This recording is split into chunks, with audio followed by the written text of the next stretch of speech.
It's been on my list for years, and I finally got around to it. I've always heard really great things about the campaign for Titanfall 2, and I must say, it lived up to the hype. I just kind of want to put my thoughts on the record for myself and for anybody that still hasn't played it or just wants to be a part of a conversation. First thing I want to say about this game is that it is loud. If you have any kind of like sound system, you're gonna feel every explosion, every bullet, every missile. What I had to end up doing is going to the settings and putting sound effects at around half volume and leaving dialogue at full, because the dialogue is almost non-existent in terms of volume. Even at half volume, the explosions were still pretty overwhelming. All I'll say about the story is that for me, it was impossible to follow. Maybe it was because I was a little sick during my playthrough, but I don't think so. I had no idea what was going on the entire time. Who anyone was, what anybody was supposed to be doing. I just finished it, and all I remember is that the Titan's name was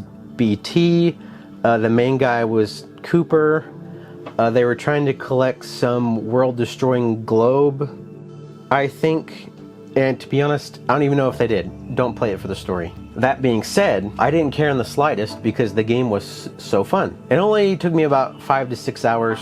The first 45 minutes are a little slow, just because it's introducing the themes and the general mechanics, but it more than makes up for the rest of the time. A summary of my general feelings,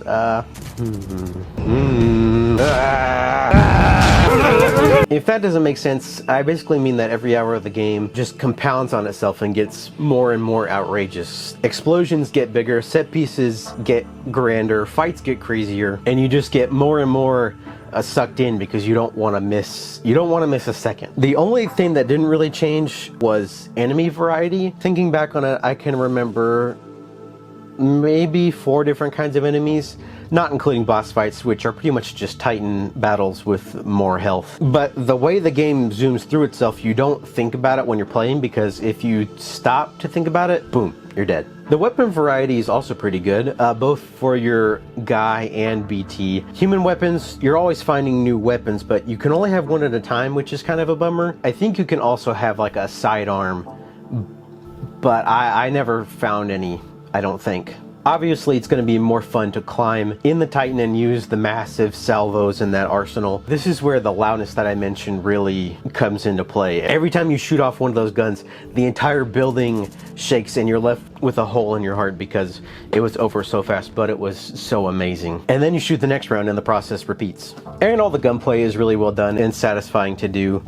Yeah, just thinking back on it, all the Titan weapons were really great. Now, I'd be doing this game a disservice to not mention the movement. Movement is just as, if not more important, than any shooting mechanics. It is so fluid, bouncing off the walls to traverse gaps and doing slides to close distance on enemies. By the way, the melee punch in this game, I love it. Just goes bang! And you're dead. I was able to pull off a couple cool stunts, but most of the time I just kind of stood around and shot directly at them. Sometimes it was a little frustrating though. I felt like the game would have really benefited from like a Z targeting system, like in Zelda, instead of a regular first-person shooter, at least the way I played it. Also, like a kind of dodge roll sidestep move. With the game being about movement and some of the enemies being like literal bombs that chase you, you don't really have a way to increase the gap to not blow up. I just think an extra dodge move would have taken it to the next level.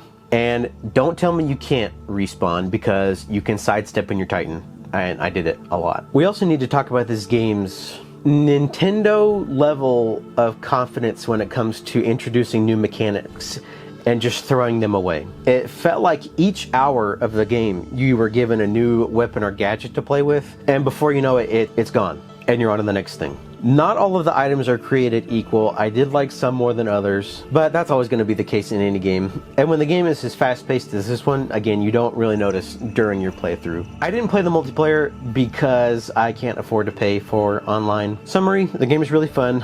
Any shortcomings are easily forgiven due to the amount of the variety in the game and just the amount of time it takes to play it, which is not very long. Again, I beat it in a weekend. And the fact that you can get it today for like $5 really makes it worth your time. I give this game 1 Star Wars astromech and a plate of nuts and bolts from Ratchet & Clank. good game.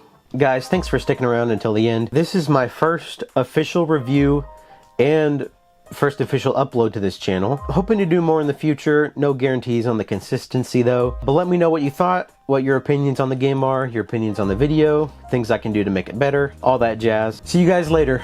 ILY, JLY. And wouldn't you know it, right as I play the second game and make a review, EA announced that they're canceling the next entry in the series. Ain't that just the way?